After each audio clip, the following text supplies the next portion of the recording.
to her about certain issues which now I am not revealing to you, but I can only reveal that my next step is writing directly to the Chief Minister of West Bengal to obey the Constitution of India.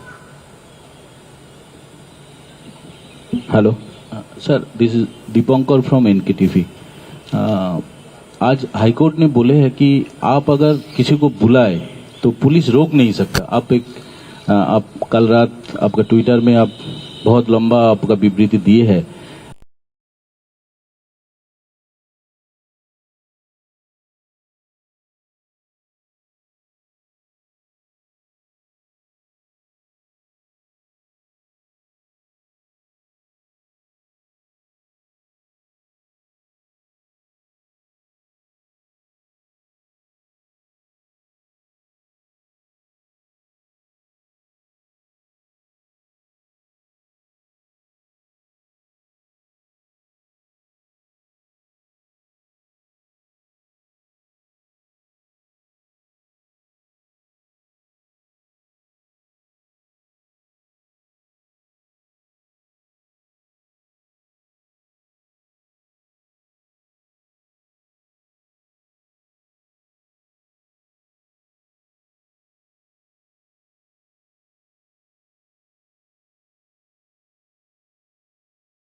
लेकिन अभी मतलब क्या हाल है? कोई आना चाहते हैं, आ नहीं सकते इधर।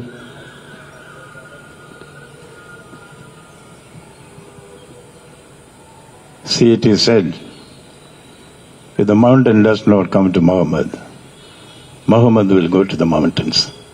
That is what happened today. Now, without me telling it, the court has said it. If the governor has given permission for somebody to meet him, they will meet. I can only, as a person who respects the Constitution and the law courts, I will say what the court has suggested will be done. Whoever wants to meet the governor of Bengal will be able to meet. Nobody can prevent them. If anybody prevents them, wait for the consequences. Hello. Sir, this is Sanjay Shah, News Prime. Sir, before election, we saw that in front of the gate of Raj Bhavan, the ruling party has constituted here dharnas, agitations, etc., etc. But yesterday, the leader of opposition, along with the victims, with valid permission of Honorable Governor, they couldn't enter in the Raj Bhavan. And before the gate of Raj Bhavan, they have been blocked by proactive police. And you also wanted the report from Chief Secretary and Home Secretary of the state. What is the outcome about the situation? Wait and watch.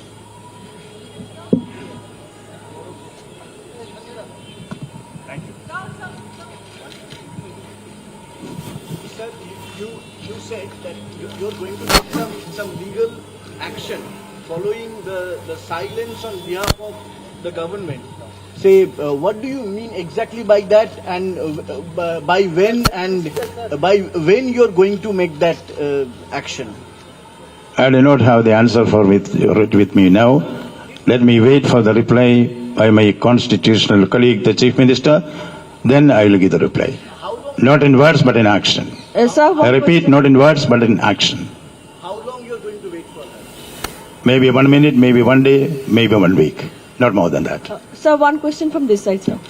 Sir, it never happened before that somebody is coming to Raj Bhavan and wanted to, and you are him and he has been stopped outside. It never happened before, but yesterday it happened. So what is the reason behind this? Many things happen once in a while for the first time. Let us also hope that it is for the last time.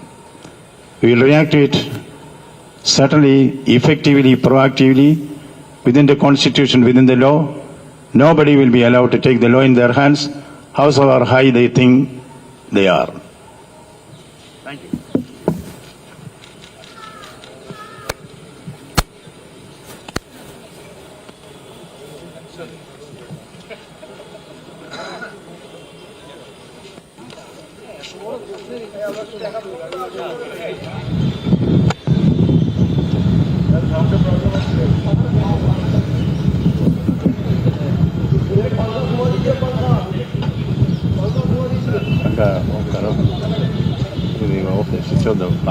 You can. Yeah.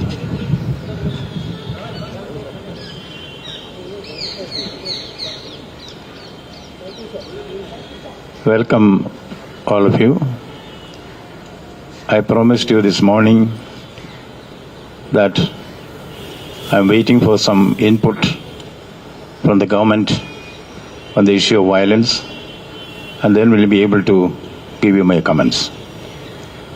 At the outset, let me regret to say that there has been no response from the government.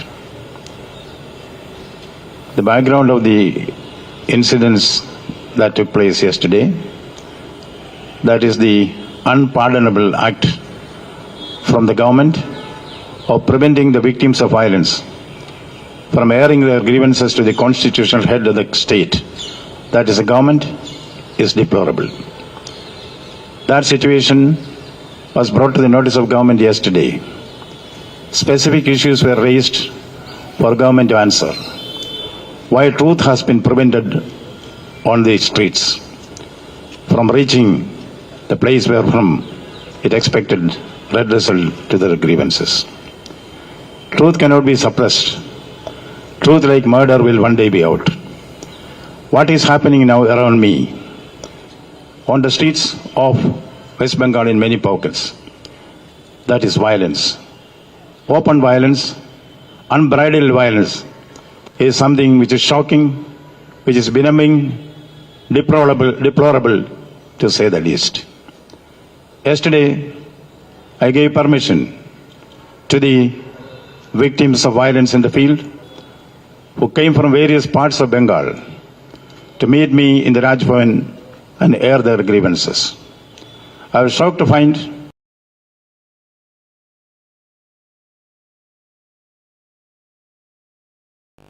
that on one reason or the other, they were all prevented from exercising their democratic rights or defending their lives. As you know, the right to life is an inalienable fundamental right in the Constitution of India. Every responsible government, every civilized government has a right to defend the Constitution. But here, is flagrant violation of the Constitution, not once but many times, over and over again. To be specific, under Article 167 of the Constitution of India, it is mandatory, underlined mandatory, on the Chief Minister of a state to give reports and information to the Governor whenever it is called for. The Constitution also lays down that the Governor has got a right and a duty to suggest to the Chief Minister to place before the Council of Ministers any matter which the Governor in his wisdom finds worth presenting before the Council of Ministers. This has also been done by me and by my predecessors in office here, which has been flagrantly violated. A constitutional authority like the Chief Minister or a minister cannot deface and defile the Constitution of India with immunity. There will certainly be retribution, there will certainly be nemesis. I am bound to act according to the Constitution of India. That the Constitution has been flouted many times does not mean it is going to be the rule of the day. It is my bounden duty to see that constitutional provisions are invoked and the government is made to do whatever is constitutionally expected to do, mandated to do. That is what is going on here.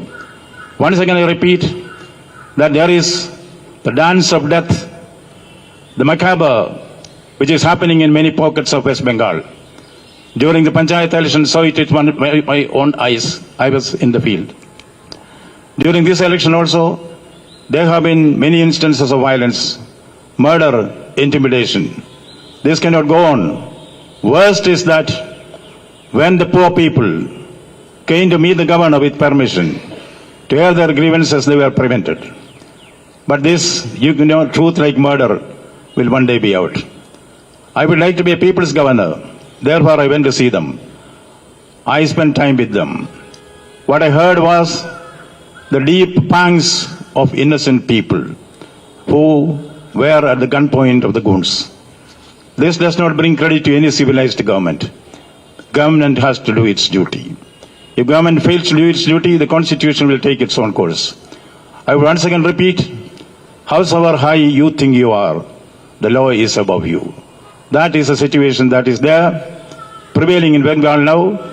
I, as a humble governor, will exercise all my obligations and duties to the Constitution, boldly, fearlessly, timely. I will intervene where intervention is required. Whatever be the governmental intimidation on me, it is not going to click. Intimidation and threat is not going to have any value in a constitutional government. And mind you, Indian democracy has the inner strength. Indian Constitution has the inner strength to see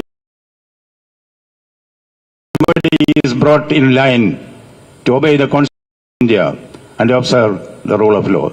That's all what I have to communicate to you now for the time being. Thank you.